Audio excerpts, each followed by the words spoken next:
أعوذ بالله من الشيطان الرجيم بسم الله الرحمن الرحيم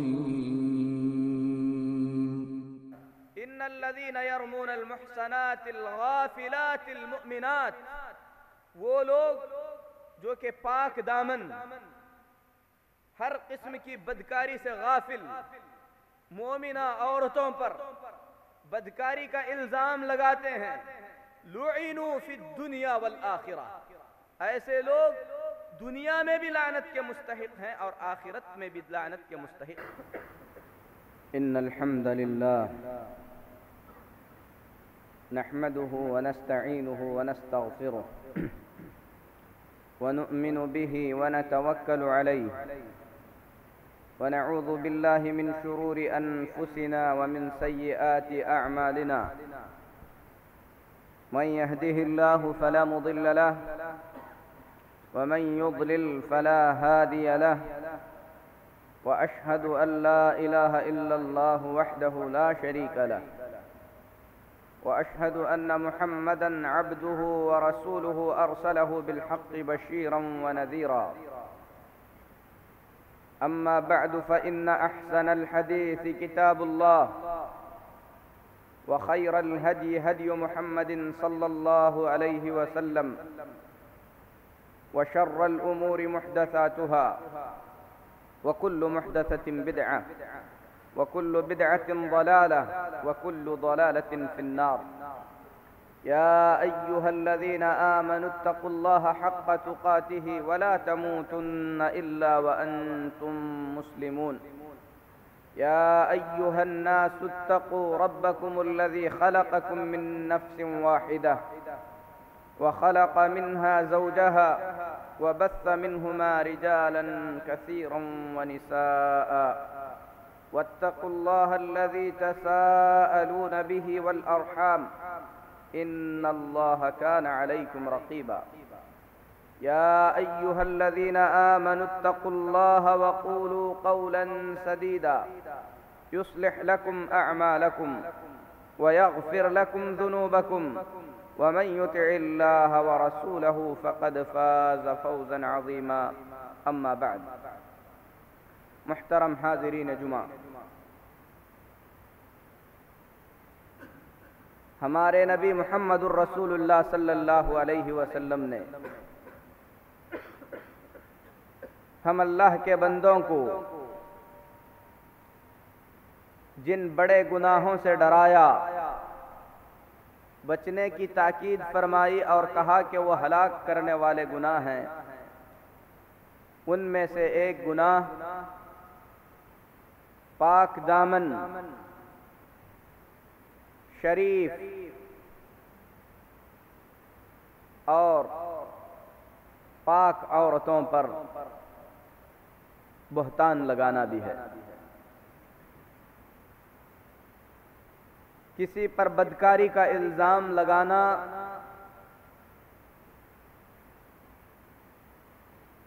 اس معاملے کی خطرناکی کا اندازہ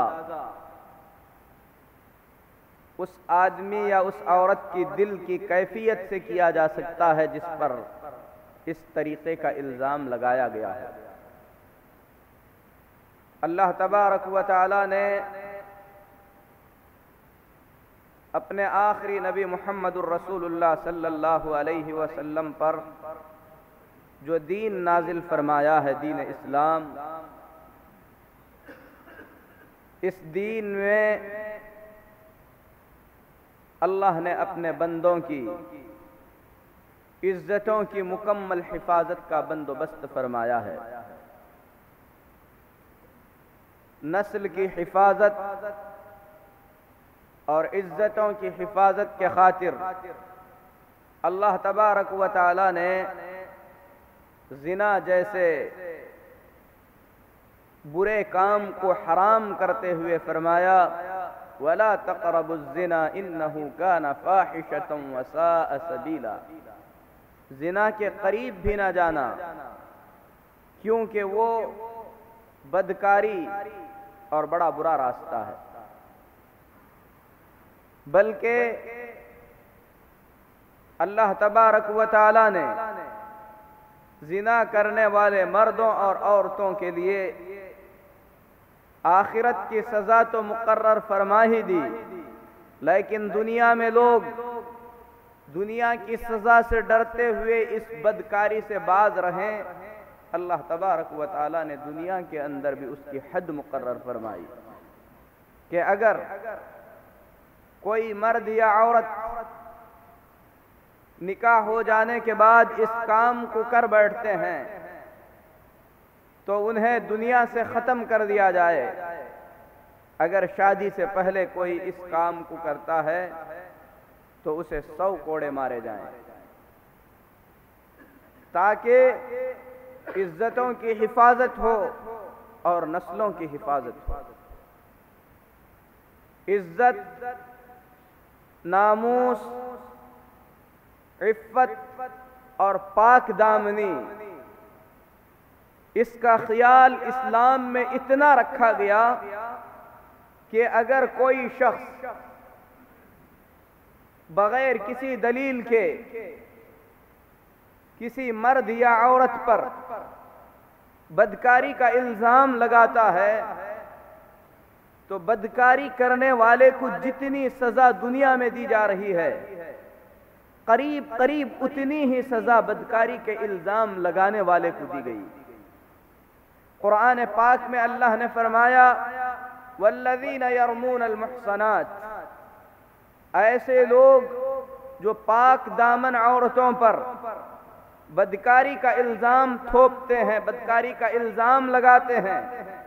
ثم لم یأتوا بأربعۃ شہداء، پھر اپنے کیے ہوئے دعوے کو ثابت کرنے کے لیے 4 گواہ پیش نہیں کر پاتے، فجلدوہم 80 جلدہ، ایسے لوگوں کو 80 کوڑے مارے جائیں، ولا تقبلوا لهم شہادۃ ابدا، پھر کبھی بھی ان کی گواہی کو کسی بھی معاملے میں قبول نہ کیا جائے۔ اللہ تبارک و تعالی نے 100 کوڑے مارنے کا حکم دینے کے ساتھ ساتھ معاشرے کے اندر اسے اس قدر گرا دیا کہ ایسے شخص کو فاسقوں کی لسٹ میں شامل کر کے دوسرے کسی معاملے میں اگر وہ آگے گواہی دے گا تو معاشرہ اس کی گواہی کو بھی قبول نہ کرے۔ وَأُولَئِكَ هُمُ الْفَاسِقُونَ، کیونکہ ایسے ہی لوگ ہیں جو فاسقوں کے دائرے میں شامل ہو جاتے ہیں۔ تو میرے محترم بھائیوں، اس سے اندازہ لگایا جا سکتا ہے کہ اسلام میں عزت اور ناموس کی کتنی قدر کی گئی ہے۔ اللہ تبارک و تعالی نے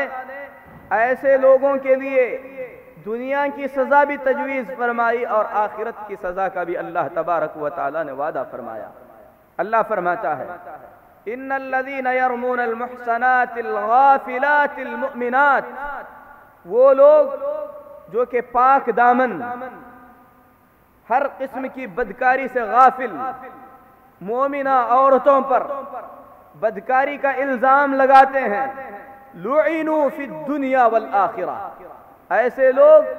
دنیا میں بھی لعنت کے مستحق ہیں اور آخرت میں بھی لعنت کے مستحق ہوں گے۔ وَلَهُمْ عَذَابٌ أَلِيمٌ وَلَهُمْ عَذَابٌ عَظِيمٌ، اللہ فرماتا ہے کہ ایسے لوگوں کے لیے بڑا عذاب ہے۔ یوم تشہد علیہم السنتہم، جس دن ان کی زبانیں ان کے خلاف گواہی دیں گی، وَأَيْدِيهِمْ وَأَرْجُلُهُمْ بِمَا كَانُوا يَعْمَلُونَ، ان کے ہاتھ بھی گواہی دیں گے، ان کے پیر بھی گواہی دیں گے ان کے کرتوتوں کے خلاف۔ امام سعدی رحمت اللہ علیہ اس آیت کریمہ کی تفسیر میں لکھتے ہیں اللہ تبارک و تعالی اگر لعنت کا وعدہ فرماتا ہے تو اللہ کی لعنت کا وعدہ کسی بڑے گناہ پر ہوتا ہے، اور اللہ تبارک و تعالی نے یہاں پر بدکاری کا الزام لگانے والے لوگوں اور عورتوں کو جس لعنت کا وعدہ کیا ہے یہ تو ایک مسلسل لعنت ہے جو دنیا میں بھی ہوگی اور آخرت میں بھی ہوگی، بلکہ اللہ تبارک و تعالی نے ایسے لوگوں کے لیے صرف لعنت پر اکتفا نہیں کیا، لعنت کے علاوہ اللہ تبارک و تعالی نے بڑے عذاب کی بھی دھمکی دی ہے۔ پھر اس کے بعد اللہ تبارک و تعالی نے ایسے لوگوں کو اپنی رحمت سے دور کر کے اپنے عذاب اور غصے کی اللہ نے دھمکی دی ہے۔ تو میرے محترم بھائیو، عزتوں پر حملہ کرنا، کسی کی عزت سے کھیلنا، کسی مرد یا کسی عورت کے بارے میں ایسے الفاظ کہنا جس سے اس کی عزت پر آنچ آئے، اس سلسلے میں سعودی عرب کی علماء کمیٹی سے فتویٰ پوچھا گیا کہ ایسے آدمی کا حکم کیا ہوگا، تو انہوں نے فرمایا کہ کسی بھی اپنے مسلمان بھائی پر بدکاری کا الزام لگانا ناجائز ہی نہیں بلکہ یہ بڑے گناہوں میں سے ایک بڑا گناہ ہے، جس سے توبہ کرنا مرنے سے پہلے انتہائی ضروری ہے۔ توبہ کے ساتھ ساتھ جس آدمی پر الزام لگایا گیا ہے اس آدمی سے معافی مانگنا بھی انتہائی ضروری ہے۔ اگر وہ آدمی اپنے دشمن کو، اپنے بھائی کو معاف نہ کرنا چاہے جس نے اس پر بدکاری کا الزام لگایا ہے، تو جس پر الزام لگایا گیا ہے اسے حق پہنچتا ہے کہ اسے شرعی طور پر سزا دلائے۔ میرے محترم بھائیو، اللہ تبارک و تعالی نے جب اس طریقے کے فاحشہ کام کو حرام قرار دیا، زنا کو حرام قرار دیا، زنا کا الزام لگانے والوں کو اللہ تبارک و تعالی نے دنیا میں بھی سزا کی دھمکی دی، آخرت میں بھی سزا کی دھمکی دی، تو اس کے ساتھ ساتھ اللہ تبارک و تعالی نے سورۃ النور کی ابتدائی آیات میں ان تمام احکام کو بھی بیان کیا۔ اللہ نے پہلے زنا کی تحریم بیان فرمائی، زنا اور فاحشہ کام کو اللہ تبارک و تعالی نے گھناؤنا قرار دیا، پھر اس کے بعد پاک دامن عورتوں پر اللہ نے الزام لگانے سے منع فرمایا اور اس کی سزا بیان فرمائی۔ معاشرے کے اندر ایک مسئلہ بعد میں یہ پیش آیا کہ اگر کوئی شخص اپنی شریک حیات کو، اپنی بیوی کو کسی ایسے کام میں مبتلا دیکھے اور 4 گواہوں کی تلاش میں نکلے تو یہ تو اس کے لیے بہت بھاری چیز ہے، اور اگر محکمے میں جا کر اپنی بیوی کے خلاف شکایت کرے کہ اس نے اسے بدکاری کے حالت میں دیکھا ہے، تو کورٹ یہ طلب کرے گا کہ 4 گواہوں کو پیش کرے۔ اگر 4 گواہوں کو پیش نہ کر سکے تو اس پر قذف کی جو حد ہے، بدکاری کا الزام لگانے کی جو سزا ہے اس پر بھی لاگو ہوگی، اور اگر وہ گواہوں کو تلاشتا پھرے تو یہ اس کے لیے ناممکن چیز ہے۔ بھلا وہ اپنی بیوی کو کس طریقے سے اپنی زوجیت میں رکھے؟ تو اللہ تبارک و تعالی نے ایسے خاص مسئلے کے سلسلے میں میاں بیوی اگر ایک دوسرے کے خلاف اس طریقے کی کوئی چیز دیکھتے ہیں اور مرد اپنی عورت کو بدکاری کرتے ہوئے دیکھتا ہے لیکن گواہ نہیں پاتا، تو اللہ تبارک و تعالی نے اس کے لیے خاص قانون نازل فرمایا، والذین یرمون ازواجہم، وہ لوگ جو اپنی بیویوں پر بدکاری کا الزام لگاتے ہیں، ولم تکن لہم شہداء، اور ان کے پاس گواہ موجود نہیں ہے، تو انہیں اپنے آپ کو 4 مرتبہ قسم کھا کر یہ یقین دلانا ہوگا کہ وہ اپنے معاملے کے اندر سچا ہے، اپنی بیوی پر جو الزام لگا رہا ہے وہ اپنی بات میں سچا ہے، اور اگر جھوٹا ہے تو 5ویں مرتبہ میں یہ قسم کھائے گا کہ اگر وہ جھوٹا ہے تو اس پر اللہ تبارک و تعالی اپنی لعنت نازل فرمائے۔ اسی طریقے سے اس کی ان 4 اور 5ویں لعنت کی قسم کھانے کے بعد عورت اپنی طرف سے دفاع کرتے ہوئے کہے گی کہ میرے شوہر نے مجھ پر جو بدکاری کا الزام لگایا ہے وہ اپنے اس الزام میں جھوٹا ہے، اگر یہ سچا ہے تو مجھ پر اللہ کا غضب نازل ہوگا۔ تو اس طریقے کی وہ قسم کھا لینے کے بعد اس پر سے عذاب کو ہٹا دیا جاتا ہے، یعنی دنیا کے اندر سزا نہیں دی جاتی۔ اس مسئلے کو مسئلہ لعان کہا جاتا ہے، جس میں اللہ تبارک و تعالی نے عورت اور مرد کے خصوصی مسئلے کو بیان فرمایا کہ اگر کوئی مرد اپنی عورت کو بدکاری کی حالت میں دیکھے، گواہ پیش کرنے کی اس کے پاس طاقت نہ رہے، کورٹ میں جا کر قاضی کے پاس وہ اپنا مسئلہ بیان کرے اور گواہ لانے سے عاجز رہے، تو ایسی صورت میں وہ 4 قسمیں کھائے گا، کہے گا کہ وہ اپنے دعوے میں سچا ہے، اور 5ویں مرتبہ قسم کھاتے ہوئے کہے گا کہ اگر وہ جھوٹا ہے تو اللہ تبارک و تعالی اس پر لعنت نازل فرمائے۔ اس کی ان قسموں کے فارغ ہو جانے کے بعد عورت اٹھے گی اور کہے گی کہ میرے شوہر نے مجھ پر جو بدکاری کا الزام لگایا ہے یہ اپنے دعوے میں جھوٹا ہے، اگر یہ سچا ہے تو اللہ تبارک و تعالی مجھ پر اپنا غضب یعنی غصہ نازل فرمائے۔ پھر اس کے بعد میاں بیوی کے درمیان تفریق کر دی جائے گی، جدائی ڈال دی جائے گی، پھر اس کے بعد وہ کبھی بھی ایک دوسرے سے نہیں مل سکیں گے۔ میرے محترم بھائیو، ایک پاک دامن شریف نیک خاتون پر اگر کوئی شخص بدکاری کا الزام لگاتا ہے تو دنیا ایسی عورت کے لیے کس قدر تنگ ہو جاتی ہے، اس کا اندازہ ایک واقعے سے ہم بیان کریں گے۔ امام ابن کثیر رحمت اللہ علیہ نے ان آیات کو بیان کرنے کے بعد، جس میں اللہ تبارک و تعالی نے مومنہ عورتوں پر بدکاری کا الزام لگانے والوں کے لیے دنیا اور آخرت میں سزا کی دھمکی دی، امام ابن کثیر رحمت اللہ علیہ فرماتے ہیں امہات المؤمنین اولا بالدخول فی ہذا۔ امہات المؤمنین، مومنوں کی مائیں، نبی کریم صلی اللہ علیہ وسلم کی ازواج مطہرات اور آپ کی بیویاں، اس آیت کریمہ میں اللہ نے جنہیں پاک دامن قرار دیا ہے، جنہیں محسنہ اور جنہیں نیک خواتین اور مومنہ عورتیں قرار دیا ہے، وہ سب سے پہلے داخل ہوتی ہیں۔ اور جو شخص امہات المؤمنین بالخصوص ام المؤمنین عائشہ صدیقہ رضی اللہ تعالی عنہا پر کسی طریقے کی الزام تراشی کرتا ہے تو ایسا آدمی دائرہ اسلام سے خارج ہو جاتا ہے، کافر ہو جاتا ہے، کیونکہ قرآن کریم میں اللہ تبارک و تعالی نے خصوصیت کے ساتھ ام المؤمنین عائشہ صدیقہ رضی اللہ تعالی عنہا کی براءت اور ان کی پاک دامنی کا اظہار فرمایا ہے۔ جو شخص ام المؤمنین عائشہ رضی اللہ تعالی عنہا کے بارے میں اس طریقے کی ناشائستہ باتیں کرے گا، حقیقت میں وہ شخص قرآن کریم کا منکر اور ان آیات کا انکار کرنے والا ہوگا جس سے وہ دائرہ اسلام سے خارج ہو جائے گا۔ میرے محترم بھائیو، مومنہ عورتوں پر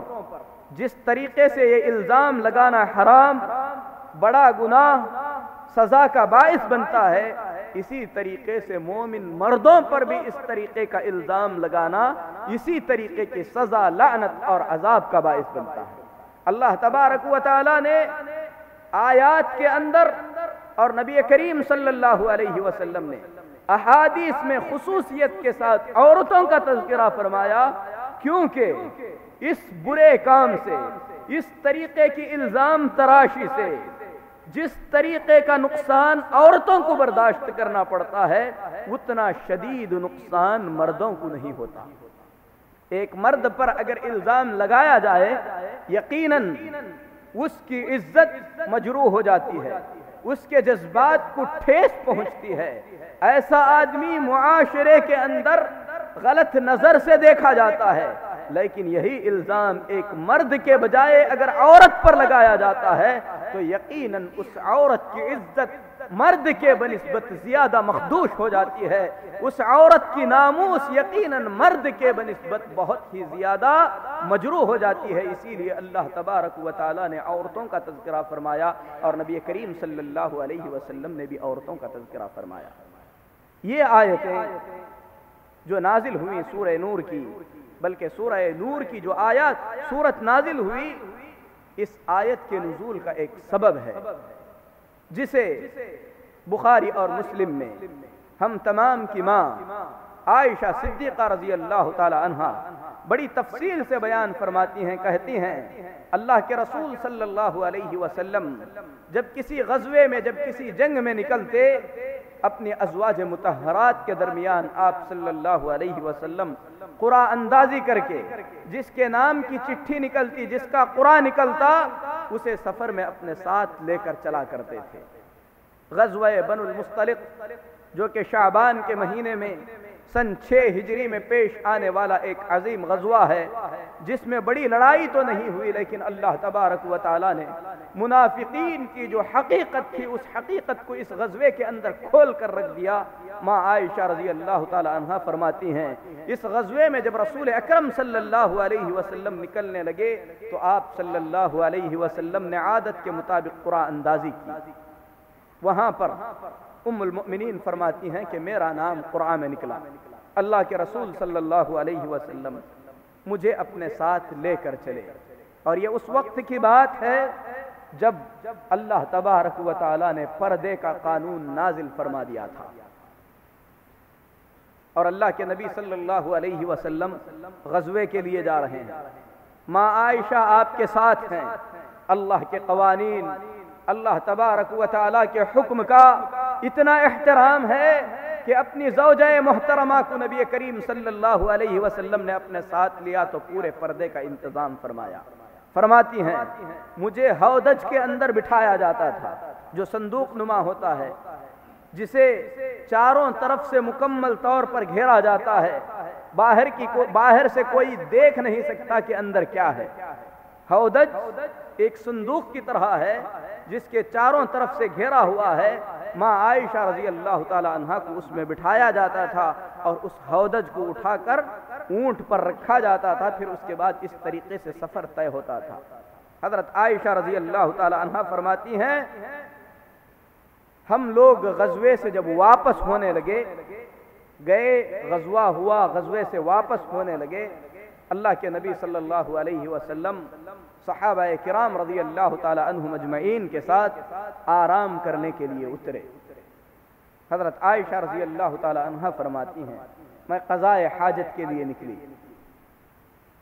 لوگوں سے مجھے دور جانا پڑا، قافلہ ہے، ظاہر سی بات ہے فوج ہے تو بہت دور تک پھیلی ہوئی ہوگی، مردوں سے دور جانے میں ماں عائشہ رضی اللہ تعالی عنہا کو کافی وقت لگا۔ فرماتی ہیں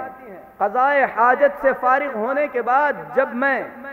واپس آئی تو میرا ہاتھ میرے سینے پر پڑا، تو میرا ایک قیمتی ہار جو کہ میں پہنی ہوئی تھی میرے گلے سے غائب ہے۔ میں اس ہار کی تلاش میں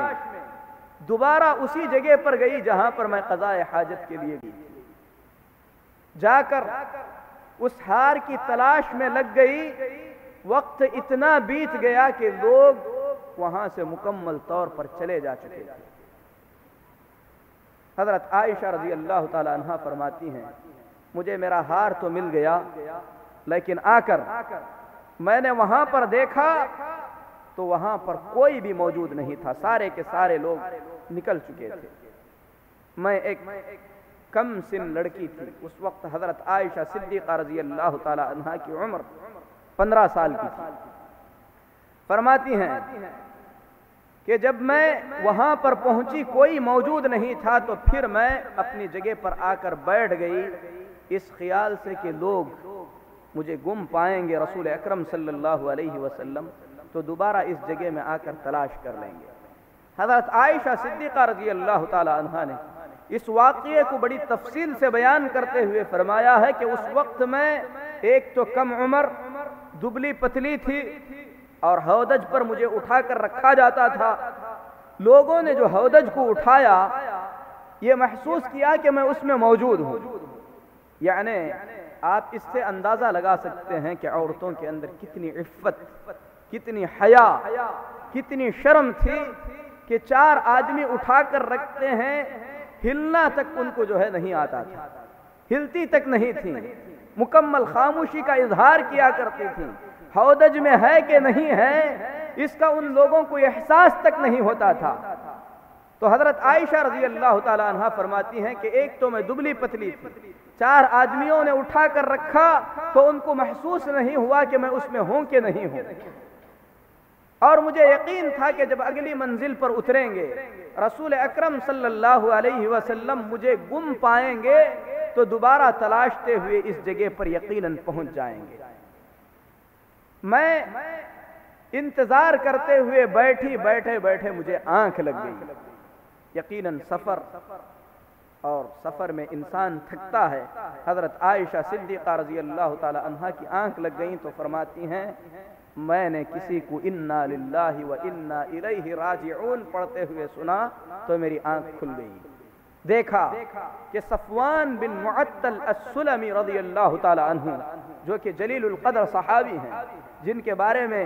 آگے آپ سنیں گے، نبی کریم صلی اللہ علیہ وسلم نے فرمایا کہ کبھی بھی میں نے اس آدمی کو کسی غلط کام کے کرتے ہوئے نہیں دیکھا۔ نبی جس کا تزکیہ کریں اس سے بہتر آدمی کون ہو سکتے ہیں؟ حضرت صفوان بن معطل رضی اللہ تعالی عنہ کھڑے تھے۔ حضرت عائشہ صدیقہ رضی اللہ تعالی عنہ فرماتی ہیں وہ اس جنگ میں پیچھے رہ گئے تھے اپنے ساتھیوں سے، رات بھر چلتے ہوئے وہ صبح میں اس جگہ پر پہنچے جہاں پر میں لیٹی ہوئی تھی۔ مجھے دیکھ کر وہ پہچان گئے، کیونکہ پردے کا حکم نازل ہونے سے پہلے وہ میری شکل دیکھ چکے تھے۔ اس میں اس بات کی طرف اشارہ بھی ہے کہ پردے کا حکم نازل ہونے کے بعد امہات المؤمنین، مومنہ عورتیں اپنے چہرے کو ڈھانکا کرتی تھیں، ورنہ ماں عائشہ رضی اللہ تعالی عنہ کا یہ بیان کرنا کہ پردے کا حکم نازل ہونے سے پہلے وہ مجھے دیکھے تھے اسی لیے دیکھ کر پہچان گئے، کوئی معنی نہیں رکھتا۔ اس کا مطلب یہ ہے کہ پردے کا حکم نازل ہونے سے پہلے عورتوں کے چہرے کھلے ہوتے تھے، پردے کا حکم نازل ہونے کے بعد مومنہ عورتیں اپنا چہرہ ڈھانکا کرتی۔ اسی لیے حضرت عائشہ رضی اللہ تعالی عنہ فرماتی ہیں جیسے ہی میں نے صفوان بن معطل کو دیکھا اور دیکھا کہ وہ انا للہ و انا الیہ راجعون پڑھ رہے ہیں، میں نے اپنے کپڑے سے اپنے چہرے کو ڈھانک لیا۔ اللہ کی قسم، ماں قسم کھا کر کہہ رہی ہیں، اللہ کی قسم صفوان بن معطل کی زبان سے انا للہ و انا الیہ راجعون کے علاوہ ایک لفظ بھی نہیں نکلا۔ آ کر انہوں نے اونٹنی کا اگلا پیر دبایا، اونٹنی بیٹھ گئی، میں اس اونٹنی پر سوار ہو گئی۔ پورے راستے میں صفوان بن معطل نے ایک بھی بات نہیں کی، اور ماں عائشہ رضی اللہ تعالی عنہ بھلا کیسے بات کرتی؟ یہاں تک کہ کھڑی دوپہر کے وقت ہم لوگ قافلے سے آ ملے۔ قافلے سے جب ہم آ ملے تو اس کے بعد ہلاک کرنے والوں کو اللہ تبارک و تعالی نے میرے اس حادثے سے ہلاک فرما دیا۔ جن لوگوں کو تباہ ہونا تھا وہ لوگ تباہ ہو گئے، اور اس میں سب سے آگے بڑھنے والا عبداللہ بن ابی بن سلول تھا۔ اس بدبخت نے مدینے میں آنے کے بعد بلکہ راستے میں ماں عائشہ صدیقہ رضی اللہ تعالی عنہا کے سلسلے میں بہت ساری غلط افواہیں پھیلانا شروع کر دیا۔ ماں عائشہ رضی اللہ تعالی عنہا فرماتی ہیں فقدمنا المدینہ، بالآخر ہم مدینہ پہنچے۔ مدینہ پہنچنے کے بعد 1 مہینے تک میں سخت بیمار رہی۔ لوگ میرے بارے میں کیا کہہ رہے ہیں، مدینے میں کیا کچھ ہو رہا ہے، مجھے اس کی ذرہ برابر بھی کوئی خبر نہیں تھی۔ بس بات اتنی تھی کہ اتنی سخت بیماری میں اپنے نبی محمد الرسول اللہ صلی اللہ علیہ وسلم کی بیوی ہوتے ہوئے اس سے پہلے بیماری میں جو پیار و محبت آپ سے مجھے ملتی تھی، اب وہ چیز نہیں مل رہی تھی۔ مجھے پتا ہی نہیں کہ آپ ایسا کیوں کر رہے ہیں۔ بہرحال حضرت عائشہ رضی اللہ تعالی عنہا فرماتی ہیں اللہ کے نبی صلی اللہ علیہ وسلم اس سفر سے واپس آنے کے بعد جب میں بیمار ہوئی، میرے پاس آتے کبھی پوچھتے کہ تم کیسے ہو، اس سے علاوہ اور کوئی بڑی بات نہیں ہوتی۔ تو ایک دن حضرت عائشہ رضی اللہ تعالی عنہا فرماتی ہیں کہ میں قضاء حاجت کے لیے مستح کے ساتھ مدینے سے باہر گئی، کیونکہ اس وقت تک ہمارے گھروں میں بیت الخلا بنے ہوئے نہیں تھے۔ عرب کے لوگ گھر کے پاس بیت الخلا رکھنا اس وقت تک اچھا نہیں سمجھتے تھے، اس سے انہیں تکلیف ہوا کرتی تھی۔ بہرحال بعد میں نبی کریم صلی اللہ علیہ وسلم کے لیے بیت الخلا بھی بنایا گیا، جیسا کہ حضرت عبداللہ بن عمر رضی اللہ تعالی عنہ کا بیان ہے، میں نے اپنی بہن حفصہ رضی اللہ تعالی عنہ کے گھر پر اللہ کے نبی صلی اللہ علیہ وسلم کو قضاء حاجت کرتے ہوئے دیکھا ہے، اور آپ صلی اللہ علیہ وسلم کا چہرہ مبارک ملک شام کی طرف تھا۔ تو اس حدیث میں دلیل ہے کہ نبی کریم صلی اللہ علیہ وسلم نے اپنی آخری زندگی میں بیت الخلا بھی اپنے گھر میں بنا دیا۔ تو بہرحال ماں عائشہ رضی اللہ تعالی عنہ فرماتی ہیں کہ لوگ قضاء حاجت کے لیے باہر جایا کرتے تھے، میں ام مصطح کے ساتھ باہر گئی۔ قضاء حاجت سے جب ہم واپس ہونے لگے تو ام مصطح جو کہ حضرت عائشہ رضی اللہ تعالی عنہ کی رشتہ دار بھی ہیں، نبی کریم صلی اللہ علیہ وسلم سے بھی ان کا رشتہ ہے، فرماتی ہیں کہ جب واپس ہونے لگی تو ام مصطح کی اوڑھنی یا ان کا کپڑا کسی چیز سے لگ گیا، تو مصطح کی زبان سے، ام مصطح کے زبان سے یہ کلمات نکلے، تعس مصطح، مصطح کا برا ہو۔ اور مصطح بن اساسہ رضی اللہ تعالی عنہ ایک جلیل القدر غزوہ بدر میں شریک ہوئے صحابی ہیں، جنگ بدر میں شریک ہوئے تھے، اور جنگ بدر میں جو شریک ہوئے ہیں اللہ کے نبی صلی اللہ علیہ وسلم نے ان کے بارے میں فرما دیا ہے کہ اللہ نے کہہ دیا ہے اعملوا ما شئتم قد غفرت لکم، تمہیں جو کرنا ہے کرو کیونکہ میں نے تمہیں معاف کر دیا ہے۔ مطلب یہ نہیں کہ کرنے کی اللہ نے چھوٹ دے دی ہے، بلکہ اللہ تبارک و تعالیٰ کو معلوم تھا کہ یہ کوئی ایسا عمل نہیں کریں گے جو انہیں اسلام سے خارج کر دے، یا بڑے گناہوں کا ارتکاب نہیں کریں گے، لیکن فتنہ بڑا عجیب ہوتا ہے۔ ام مصطح رضی اللہ تعالی عنہا کی زبان سے جب ایک غزوہ بدر میں شریک ہونے والے صحابی مصطح بن اساسہ کے بارے میں ایسے الفاظ نکلے کہ مصطح کا برا ہو، تو حضرت عائشہ رضی اللہ تعالی عنہا نے فرمایا اتسبین رجلا شہد بدرا،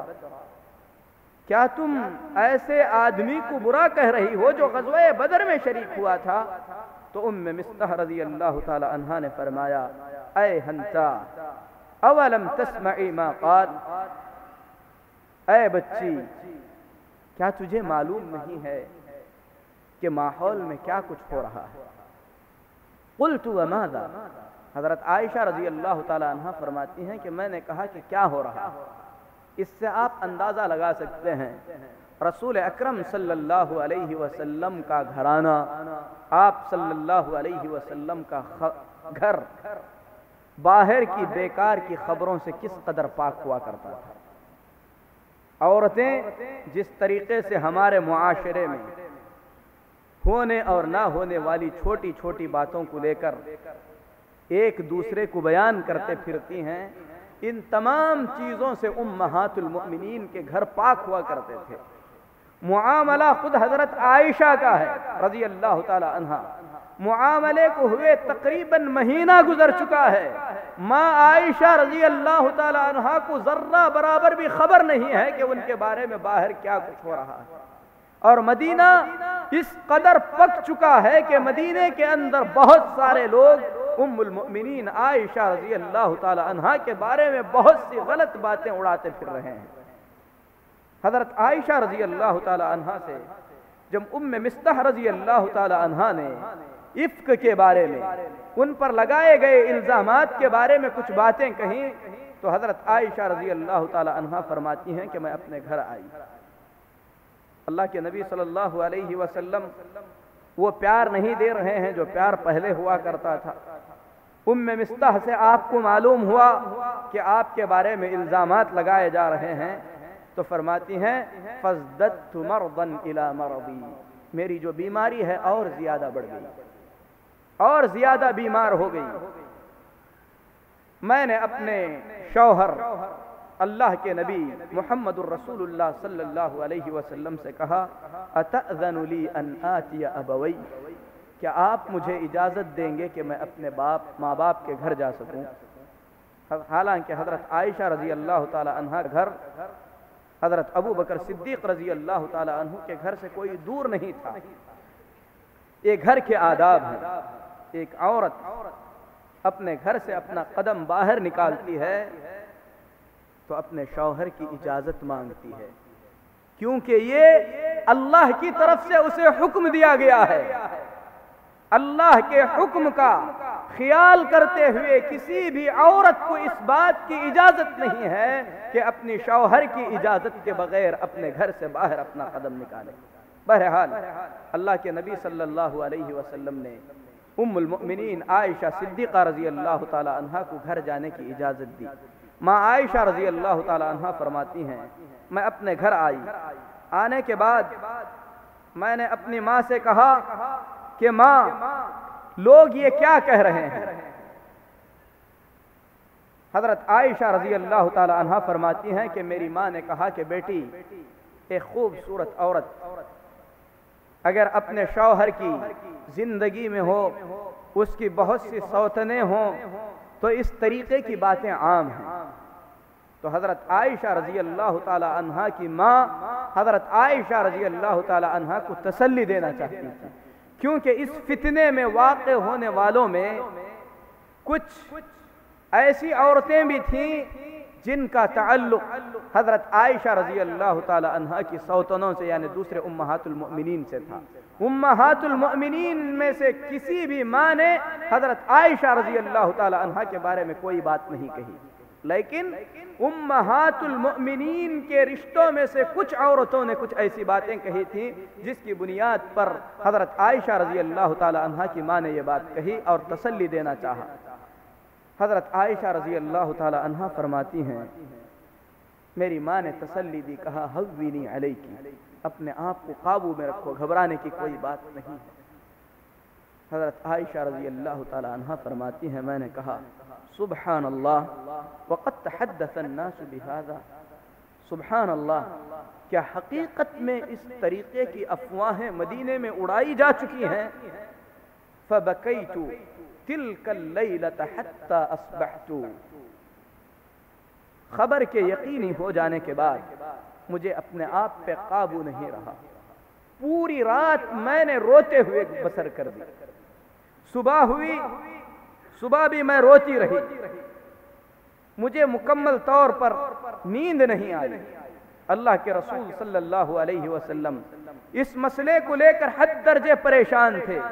آپ صلی اللہ علیہ وسلم نے صحابہ میں سے کچھ صحابہ سے مشورہ کیا. اسامہ بن زید رضی اللہ تعالی عنہ کو بلایا، آپ نے پوچھا کہ عائشہ کے بارے میں تم کیا کہتے ہو. حضرت اسامہ بن زید رضی اللہ تعالی عنہ ام المؤمنین عائشہ صدیقہ رضی اللہ تعالی عنہا کی پاک دامنی طہارت کے بارے میں جو جانتے تھے آپ نے وہ بیان کیا. کہا اے اللہ کے رسول صلی اللہ علیہ وسلم، یہ آپ کی زوجہ محترمہ پاک عورت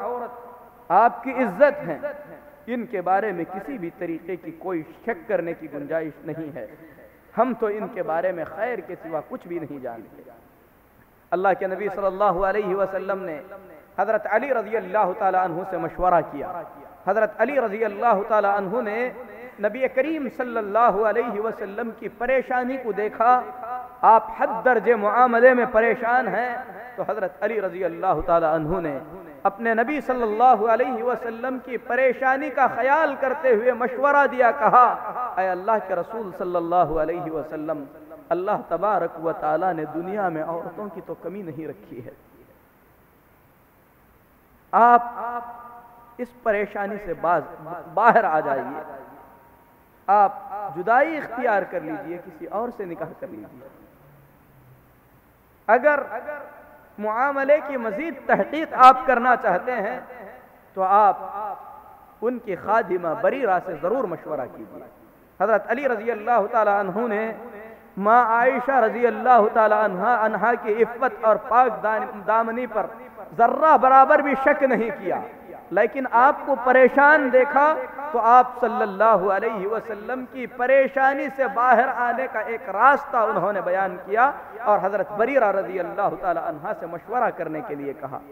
اللہ کے نبی صلی اللہ علیہ وسلم نے بریرہ رضی اللہ تعالی عنہا کو طلب کیا. کہا کہ تمہارا عائشہ کے بارے میں کیا خیال ہے؟ بریرہ رضی اللہ تعالی عنہ نے کہا والذی بعثک بالحق، میں اس ذات کی قسم کھا کر کہتی ہوں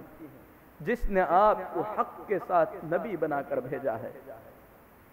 عائشہ کے اندر کسی بھی طریقے کی کوئی کوتاہی نہیں ہے، بس اتنی بات ہے کہ وہ ایک کم سن بچی ہے، نادانی کی وجہ سے آٹا گوندتے گوندتے کبھی سو جاتی ہے، یہاں تک کہ بکری آ کر آٹا کھا کر چلی جاتی ہے اور اسے اس کی خبر بھی نہیں ہوتی۔ جہاں تک ان کے اخلاق کی بات ہے، اے اللہ کے رسول صلی اللہ علیہ وسلم، کبھی بھی میں نے کوئی ایسی چیز نہیں دیکھی جس کی وجہ سے ان کے اخلاق پر کسی بھی طریقے کا شک کیا جا سکے۔ بہرحال بعض روایات کے مطابق عثمان بن عفان رضی اللہ تعالی عنہ نے مشورہ دیا، جب مشورہ طلب کیا گیا تو عثمان رضی اللہ تعالی عنہ نے کہا، اے اللہ کے رسول صلی اللہ علیہ وسلم، وہ اللہ جس نے حالت نماز میں آپ کے جوتے میں گندگی کو پسند نہیں کیا، جبریل کے ذریعے آپ کے جوتے میں لگی ہوئی گندگی کے بارے میں خبر بھیجی، بھلا آپ کی زندگی میں کسی گندی عورت کے بارے میں کس طریقے سے خاموش رہے گا؟ لہذا آپ کو شک کرنے کی کوئی ضرورت نہیں ہے۔ بہرحال اللہ کے نبی صلی اللہ علیہ وسلم کو جب اطمینان ہو گیا، یقین ہو گیا کہ ماں عائشہ رضی اللہ تعالی عنہا مطہرہ اور پاک ہیں، تو اللہ کے نبی صلی اللہ علیہ وسلم اس کے بعد منبر پر تشریف لائے۔ آپ نے فرمایا، اس بدبخت سے ہمیں کون چھٹکارا دلائے گا جس نے میرے اور میرے گھر والوں کو تکلیف پہنچائی ہے اور ایسی باتیں کہی ہیں جس سے حقیقت میں تکلیف ہوئی ہے، اور ایسے آدمی کے ساتھ جوڑا ہے، فواللہ ما علمت فی اہل بیتی الا خیرا، اللہ کی قسم مجھے میرے گھر والوں کے بارے میں اتنا ہی معلوم ہے کہ وہ اچھے ہیں۔ جس آدمی کا اس نے نام لیا ہے اس کے بارے میں بھی میں جانتا ہوں کہ وہ نیک اور پرہیزگار ہے، کبھی بھی وہ تنہا میرے گھر والوں کے پاس کبھی نہیں آیا تھا۔ حضرت سعد بن معاذ رضی اللہ تعالی عنہ اٹھ کھڑے ہوتے ہیں، فرماتے ہیں، اے اللہ کے رسول صلی اللہ علیہ وسلم، آپ حکم فرما دیجئے، اگر وہ آدمی قبیلہ اوس کا ہوگا جس قبیلے سے ہم ہیں تو میں اس کی گردن کو کاٹ کر لاؤں گا، اگر میرے قبیلے کے علاوہ خزرج کا ہے تو پھر بھی میں اس کی گردن کاٹ لاؤں گا۔ حضرت سعد بن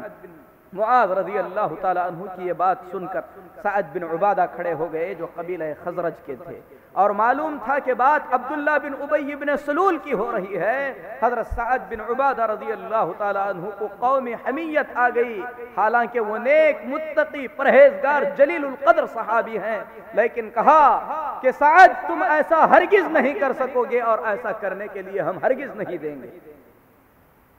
اللہ کے نبی صلی اللہ علیہ وسلم پر منبر پر تشریف فرما ہے، دونوں سعد کے درمیان بحث ہو رہی ہے۔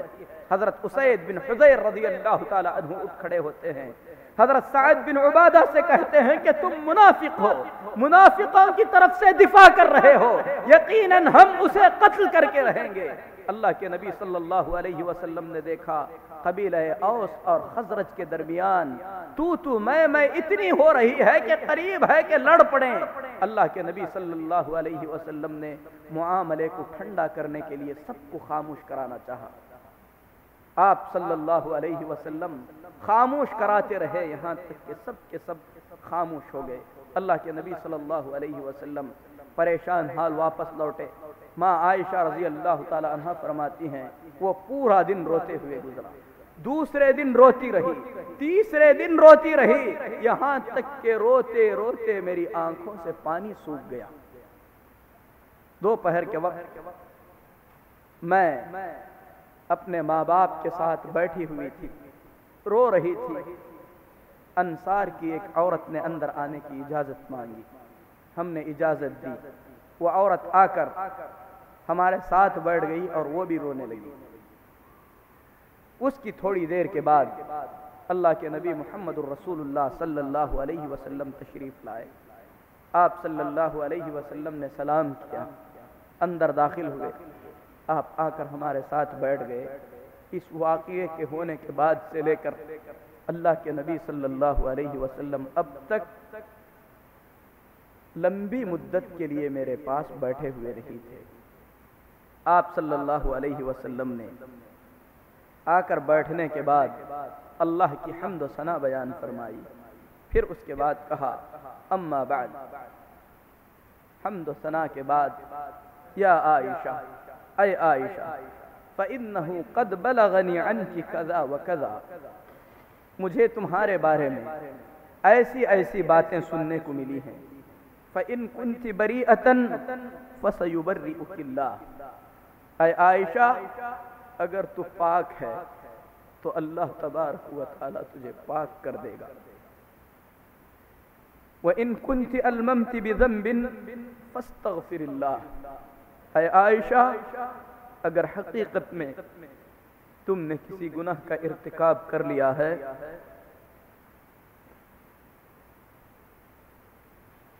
تو اللہ سے اپنی غلطی کی معافی مانگو، فَإِنَّ الْعَبْدَ اِذَا اعْتَرَفَ بِذَنْبٍ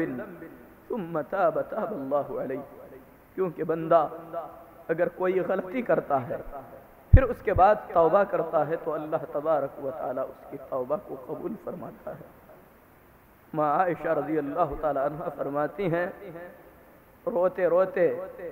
میری آنکھیں اتنی سوکھ چکی تھیں کہ میری آنکھوں سے آنسوں کا ایک قطرہ بھی اب نکلنا ناممکن ہو گیا تھا۔ میں نے اپنے باپ سے کہا اے ابا جان، اللہ کے نبی صلی اللہ علیہ وسلم کو میری جانب سے جواب دے دیجیے۔ ابو بکر صدیق رضی اللہ تعالیٰ عنہ نے فرمایا فواللہ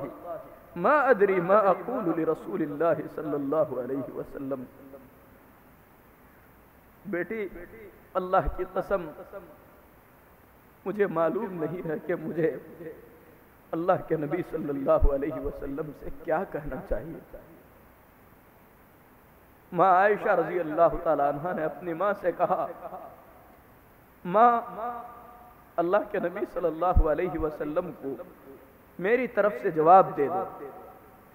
حضرت عائشہ رضی اللہ تعالی عنہ کی ماں نے بھی وہی کہا جو صدیق اکبر نے کہا کہ بیٹی اللہ کی قسم مجھے معلوم نہیں کہ اس وقت مجھے کیا کہنا چاہیے۔ حضرت عائشہ رضی اللہ تعالی عنہ سارے نبیوں کے سردار کی بیوی، مطہرہ، پاک، جو اپنے بارے میں یقین سے جانتی ہے کہ پاک ہے، 15 سال کی عمر میں اتنا بڑا الزام، اللہ کے نبی صلی اللہ علیہ وسلم کا یہ کہنا کہ عائشہ اگر تو پاک ہے تو اللہ تجھے پاک کر دے گا، اگر تو نے غلطی کا ارتکاب کیا ہے تو عائشہ توبہ کر لے، اللہ تیری توبہ کو قبول کرے گا۔ ماں عائشہ رضی اللہ تعالیٰ عنہ نے اپنے کپ کپاتے ہونٹ کھولے فرمایا انی واللہ قد عرفت انکم قد سمعتم بہذا حتی استقر فی قلوبکم، اللہ کی قسم میں جانتی ہوں پھیلانے والوں نے اس افواہ کو اس قدر پھیلا دیا ہے کہ یہ بات تمہارے دلوں میں بیٹھ چکی ہے۔ اللہ کی قسم اگر میں سچ کہوں گی کہ میں پاک ہوں اور اللہ جانتا ہے کہ میں پاک ہوں، تمہیں میری بات پر اعتبار نہیں ہوگا۔ اگر میں کہوں کہ میں نے غلطی کر لی ہے،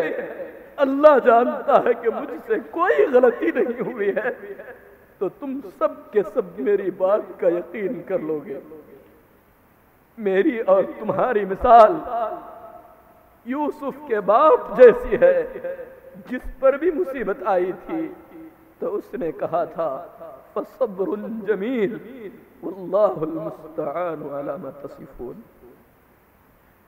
اچھے سے صبر کر لینا ہے، یہ جو کچھ ہو رہا ہے اس میں اللہ کی مدد ہی نازل ہو سکتی ہے۔ ماں عائشہ رضی اللہ تعالی عنہ فرماتی ہیں اپنی بات پوری کرنے کے بعد میں نے اپنا چہرہ اللہ کے نبی صلی اللہ علیہ وسلم کی جانب سے پھیر لیا، پلٹ کر لیٹ گئی۔ مجھے معلوم تھا کہ میں پاک ہوں، لیکن میں اپنی براءت اور اپنی پاکی بیان نہیں کر سکتی تھی۔ میں جانتی تھی کہ اللہ تبارک و تعالی یقیناً میری براءت، میری پاک دامنی کا اظہار فرما دے گا، لیکن میں کبھی یہ سوچ نہیں سکتی تھی کہ اللہ تبارک و تعالی مجھ جیسی عورت کے بارے میں ایسی بات فرمائے گا جس کی تلاوت قیامت تک ہو سکے۔ اللہ کی قسم، میری حیثیت میرے دل میں اس سے بہت ہی زیادہ کمتر تھی۔ ابھی ہماری بات ختم ہوئی ہی تھی، گھر کا کوئی آدمی باہر نکلا بھی نہیں تھا، اللہ کے نبی صلی اللہ علیہ وسلم اپنی جگہ سے ہٹے تک نہیں تھے۔ آپ صلی اللہ علیہ وسلم پر وحی کی کیفیت طاری ہو گئی۔ آپ صلی اللہ علیہ وسلم کی مبارک پیشانی پر موتیوں کے مانند سخت ٹھنڈی کے زمانے میں پسینہ نکل آیا، کیونکہ آپ پر وحی نازل ہو رہی تھی جو یقیناً بہت ہی زیادہ سخت ہوا کرتی تھی۔ اللہ کے نبی صلی اللہ علیہ وسلم پر سے وحی کی کیفیت ختم ہوئی۔ آپ صلی اللہ علیہ وسلم نے مسکراتے ہوئے فرمایا، ابشری یا عائشہ، عائشہ خوش ہو جاؤ، اللہ تبارک و تعالی نے تمہیں پاک قرار دیا ہے۔ میری ماں نے کہا، عائشہ اٹھو، اللہ کے نبی صلی اللہ علیہ وسلم کی طرف آگے بڑھو۔ میں نے کہا کہ میں نہیں آگے بڑھوں گی، میں تو اپنے اس رب کا شکر ادا کروں گی جس نے میری طہارت اور پاک دامنی کے بارے میں اپنے کلام پاک کے اندر آیات نازل فرمایا ہے۔ سورہ نور کی 10 آیتیں اتری، جن آیات میں اللہ تبارک و تعالی نے منافقین کی حقیقت کو کھول دیا، مومنوں کو واعظ و نصیحت فرمایا، کہا کہ جو لوگ ان الذين جاءوا بالافك عصبة منكم لا تحسبوه شرا لكم بل هو خير لكم، تم میں سے ایک جماعت نے اس بڑے الزام کو جو لگایا ہے اسے برا مت سمجھو، اس میں اللہ تبارک و تعالی نے خیر رکھا ہے۔ مومنو، جب تم نے اتنی بڑی بات سنی تو تمہیں تو کہنا چاہیے تھا، سبحان اللہ ھذا بہتان عظیم، یہ تو بہت بڑا بہتان ہے جو ہماری ماں پر لگایا جا رہا ہے۔ جب ان بدبختوں نے الزام لگایا تو انہیں 4 گواہ پیش کرنے چاہیے تھے، جب انہوں نے 4 گواہ پیش نہ کیے تو انہیں سمجھ لینا چاہیے کہ اللہ کے پاس یہی جھوٹے ہیں۔ جو لوگ پاک دامن عورتوں پر الزام لگاتے ہیں، ایسے لوگ دنیا میں بھی لعنت کے مستحق ہیں، آخرت میں بھی لعنت کے مستحق رہیں گے۔ ایسے لوگوں کے لیے دردناک عذاب کی دھمکی دی جاتی ہے، جس دن ان کے ہاتھ، ان کے پیر، ان کے زبانیں ان کے خلاف گواہی دیں گی اور ان کے اعمال اور ان کے کرتوتوں کے بارے میں کھول کھول کر بیان کر دیا جائے گا۔ میرے محترم بھائیوں، کسی مومن پاک دامن طاہرہ عورت پر اگر بدکاری کا الزام لگایا جاتا ہے تو اس الزام کے یہ اثرات مرتب ہوتے ہیں۔ اللہ تبارک و تعالی نے سورہ نور کی جو آیات ہیں ان آیات کے اندر بدکاری کا الزام لگانے والے، اس سے مرتب ہونے والے برے نقصانات کو تفصیل کے ساتھ بیان کیا ہے۔ ہم اللہ سے دعا کرتے ہیں کہ اللہ ہمارے عزتوں کی حفاظت فرمائے، مصائب میں اللہ صبر کی توفیق دے، ماں عائشہ جیسا صبر جمیل اللہ ہمیں عطا فرمائے۔ اللہ تبارک و تعالی ام المؤمنین عائشہ صدیقہ رضی اللہ تعالی عنہا کے درجات کو بلند فرمائے۔ جو شخص ان سے بغض و عداوت رکھتا ہے، آپ کے انتقال کے بعد ان پر الزام تراشیاں کرتا ہے، اللہ تبارک و تعالی ایسے بدبختوں پر اپنے فرشتوں کی، پورے انسانوں کی لعنت ان پر اللہ نازل فرمائے۔ اقول قولی ھذا واستغفر اللہ لی ولکم ولسائر المسلمین فاستغفروہ انہ هو الغفور الرحیم۔